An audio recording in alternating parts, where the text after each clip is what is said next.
Don't forget to hit the subscribe and like buttons. Happy watching. Ferrari's new front-engine flagship, coming this summer, is perfectly proportioned and refreshingly different, yet 100% true to the brand and oozing Italianita through every pore of its lavishly appointed interior. The striking two-seater was designed in-house by Maestro Flavio Manzoni and his team, and it is such an obvious tribute to the legendary 365 GTB/4 that it should be badged Daytona, which won't happen, because Ferrari already wasted that coveted name on the limited edition mid-engine Daytona SP3. But the essential element of the new car is the engine. The car's name, V12Cilindri, says it all.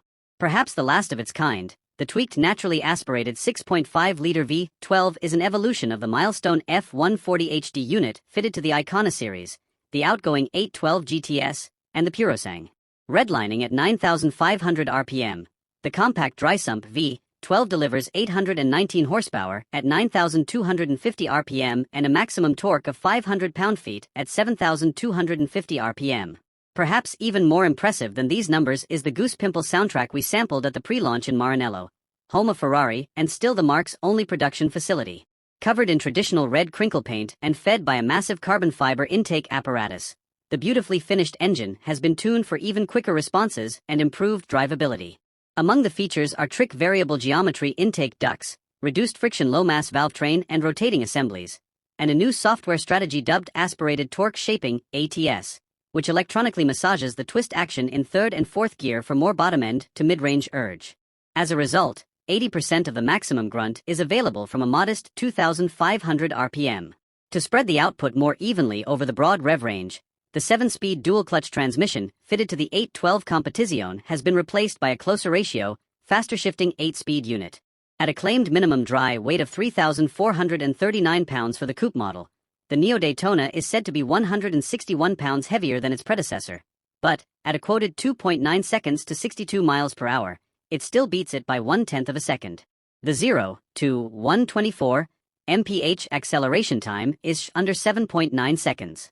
We started work on this car 4 years ago when everyone was talking about electrification and nothing else, said Chief Marketing and Commercial Officer Enrico Galliera. Although Ferrari will launch a completely electrified vehicle next year, he explained, the 12Cilindri is the exact opposite. It doesn't even feature a hybrid system. Instead, the product planner's main source of inspiration was the rich heritage, outstanding performance, and amazing presence of the Ferrari GTs from the 60s and 70s, which defined the DNA of our brand. Think of the 12Cilindri as a state-of-the-art muscle car with style and manners.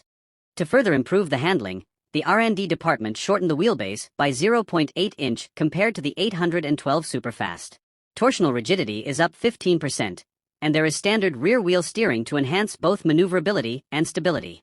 Magnetorheological dampers are another familiar feature, as is the 48:52 front-to-rear weight distribution. While there are no fancy chassis-related innovations like the Multimatic active dampers pioneered by the Purosang, or switchable anti-roll bars, Ferrari did upgrade the network of electronic aids, which help control the car at the limit and sweeten the handling. For example, the 8th iteration of side slip control virtually closes the gap between grip estimation, recognition, and action. The upgraded brake-by-wire ABS Evo system boasts 15.7-inch front and 14.2-inch rear carbon ceramic rotors, as well as a claimed 103-foot stopping distance from 62 miles per hour. The virtual short wheelbase 3.0 system is even faster acting for improved turn-in agility and high-speed stability. Wheel size goes up 1 inch to 21, with bespoke Michelin Pilot Sport S5 or Goodyear F1 Eagle Supersport summer tires, size 275/35ZR, 21 in front and 315/35ZR, 21 at the rear. The fuel tank holds an unchanged 24.3 gallons, but trunk volume is down from 11 cubic feet to 10. The new Active Aero setup is claimed to combine minimum drag with maximum downforce, depending on the driving situation. The key attraction is the rear air management assembly. The top spoiler, which consists of a fixed centerpiece and a pair of simultaneously acting dynamic lateral winglets, is supported by a large full-width diffuser. A network of ducts and louvers, some of which open and close selectively, channel cooling air to the brakes, radiators, oil coolers, and engine bay. Assisted by 2 sets of complex vortex generators integrated in the floor pan and a pair of wheelhouse breathers, the front spoiler and the rear air deflectors create the full ground effect whammy above 100 miles per hour, with a 110-pound peak of rear downforce at 155 miles per hour. Press on, And at 186 miles per hour, the black box will lock all aero variables in low drag mode, so that the 12-Cilindri can storm onto its top speed of over 211 miles per hour. The design is clean, modern, and emphatically contemporary, consciously avoiding false retro touches. Among the most salient signature styling themes are the contrasting delta-screened rear window, the sporty visor effect wraparound greenhouse, and the black panel that connects the headlights for that anecdotal Daytona wow effect. Other eye-catchers: a huge front-hinged, single-piece clamshell engine cover, a razorback rear end with a pair of unexpectedly rectangular taillights, low-drag wheels milled from 4 solid blocks of aluminum, and double-edged, full-length lateral character lines, which rise all the way from the front indicators to the voluptuously flared rear wings. The 12-Cilindri strikes a compelling mix of classic GT elements and the new cool, says a proud Flavio Monzoni. The round tail lamps are gone, and so are the upright headlights and the familiar grille. Instead, we introduced fresh codes such as 2 sets of contrasting horizontal blade elements, the one up front softly rounded and flush-fitting, its counterpart in the back concave and sharp-edged. Together, they emphasize the car's unmistakable stance, which is seamless and elegant, or butch and muscular, depending on the viewing angle.